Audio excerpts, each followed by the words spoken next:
আপনার সময় যখন ইষ্টভীতি করবেন চেষ্টা করবেন ঠাকুরের নির্দেশিত সময়কে অনুসরণ করবার। যদি কোনো কারণে না হয়, যদি কোনো কারণে সেই সময়কে আমি স্পর্শ করতে না পারি, আপনি যে সময় ইষ্টভীতি করবেন বিগ্রহের কাছে বসবেন। আমি এখন বলছি, বাড়িতে ফিরে গিয়ে আগামীকাল থেকে আমাকে কল ব্যাক করবেন আশিসের মাধ্যমে, এই বিগ্রহের দিকে তাকিয়ে স্পষ্ট ভাষায় বলবেন, আমি তোমার নির্দেশ মতো সময়কে ধরতে পারিনি, আমার এই সময় আমি ইষ্টভীতি করছি, আমি তোমাকে দেখিনি ঠাকুর। একটাও মিথ্যে কথা না, আমি তোমাকে দেখিনি ঠাকুর। হ্যাঁ, সত্যি বলছি, আমি তোমাকে চিনি না, আমি তোমাকে ভালোবাসি বলি, তুমি যেরকম করে ভালোবাসার কথা বলো আমি ওরকম করে তোমাকে ভালোবাসতে পারিনি, পাচ্ছি না, পারবো কিনা তাও আমি জানি না। এই যে আমি ইষ্টভীতি করছি, এটা টাকা নয় ঠাকুর, এটা পয়সা নয়। আমি তোমাকে না দেখে, তোমার কাছে না বসে, তোমাকে না চিনে, শুধু শুনে শুনে আমি দীক্ষা নিয়েছি। যদি একটুখানি ভালো না বাসতাম দীক্ষা নিতাম ঠাকুর, যদি এইটুকু ভরসা নির্ভর না করতাম, আমি সকালবেলা জলগ্রহণ না করেই হাতে করে ইষ্টভীতি করতাম ঠাকুর। আমি যেরকম ভালোবাসা বুঝি সেরকম করে ভালোবাসি। আমি তোমাকে আমার এই ভালোবাসার অর্ঘ্য নিবেদন করছি, তুমি নাও ঠাকুর, তুমি নাও ঠাকুর। আমি তোমাকে ভালোবাসি ঠাকুর, হ্যাঁ সত্যি ভালোবাসি। আমার ভেতরে সেই শক্তিটা প্রেরণ করো ঠাকুর, সেই শক্তিটা আমার মধ্যে প্রেরণ করো ঠাকুর, যাতে তুমি যা বলো তা আমি সঠিক সম্যক বিহিতভাবে পালন করতে পারি।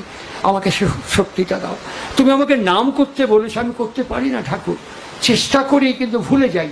এই যখনই ভুলে যাই, আসন থেকে উঠে গিয়ে যখন বেডরুম থেকে টয়লেটে যাবেন, টয়লেট থেকে কিচেনে যাবেন, কিচেন থেকে ডাইনিংয়ে বা অন্য কোনো ঘরে যাবেন, ঠোঁটটাকে 10 বার 20 বন্ধ ঠোঁটটাকে নাড়িয়ে যাবেন, 10 বার নাড়িয়ে যাবেন, আবার মনে মনে 10 বার করবেন, আবার 10 বার ঠোঁটে ঠোঁটে নাড়িয়ে নাড়িয়ে করবেন, আবার 10 বার মনে মনে করবেন। রেসিপ্রোকাল এফোর্ট দিতে থাকবেন, বারবার এফোর্ট দিতে থাকবেন, সিনসিয়ারলি উইথ ফুল ডিভোশনাল মুভমেন্টে। দেখবেন 7 দিন পার হবে না, অটোমেটিক্যালি নাম জপ হচ্ছে। এই ছবিটাকে আমরা বলবো না যে উত্তম কুমারের ছবি বা অমিতাভ বচ্চনের ছবি, আমরা বলবো শ্রেষ্ঠ ঠাকুর অনুকূল চন্দ্রের ছবি। তার সমস্ত ভাব এর মধ্যে ইমপ্রেসড হয়ে আছে। এমন কখনো কখনো সময় আসে যখন নাম করতে করতে মাথা গরম হয়ে যায়, নাম করতে ইচ্ছে করে না, নাম করতে ভালো লাগে না, তার বাণী গ্রন্থ পড়তে ইচ্ছে করে না, বাণী পড়তে ভালো লাগে না, মগজ নিতে পারে না, এমন কখনো কখনো সময় আসে। সেই সময় কি করবেন? কোনো মুহূর্ত, কোনো সময় তার থেকে বিচ্ছিন্ন হয়ে যাবেন না, তার দিকে তাকিয়ে থাকবেন, তাকিয়ে বলবেন, আমি নাম করার চেষ্টা করেছি, নাম করতে পারছি না। আমি তোমার বাণী গ্রন্থ পড়বার চেষ্টা করেছি, পড়তে পারছি না।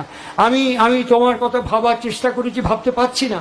আমি কি করবো? আমি তোমার দিকে তাকিয়েছি। কেন? নাম আর নামই অভেদ, নাম আর নামই অবিভাজ্য, অত্যাজ্য। আমি তোমার দিকে তাকিয়ে আছি, কেননা নামের স্বরূপ তুমি, আর তোমার সূক্ষ্ম অবস্থা নাম। পুণ্যপুঁথিতে এই অ্যাসুরেন্স তিনি আমাকে দিয়ে বলেছেন, স্থূলে আমার প্রকাশ, আমার বাস কোথায়? সূক্ষ্মে আমার বাস। সুতরাং এই স্থূল এবং সূক্ষ্মের মিলিত সমাবেশ তুমি। আমি তোমার দিকে তাকিয়ে আছি ঠাকুর, আমি তোমার দিকে তাকিয়ে আছি ঠাকুর, আমি তোমাকে ভালোবাসি ঠাকুর, আমি তোমাকে ভালোবাসি ঠাকুর। বারবার রিপিটেডলি ভেতরে ভেতরে রিসাইট করতে থাকুন। 7 দিন পর দেখবেন বুদ্ধি করে আর নাম করতে হবে না। সৎসঙ্গ বুদ্ধিজীবীদের বিশ্বাস করে না, গুরুত্ব দেয় না। সৎসঙ্গ আন্দোলনে বুদ্ধিজীবীদের খুব গুরুত্ব নেই। একমাত্র সৎসঙ্গ আন্দোলন বিশ্বাস করে বিশ্বাসজীবী আন্দোলন। এখানে বুদ্ধিজীবীরা বুদ্ধির মধ্যে হা আছে না আছে, বিপর্যয় আছে। বিশ্বাসের মধ্যে হা নেই, না নেই, কোনো বিপর্যয় নেই।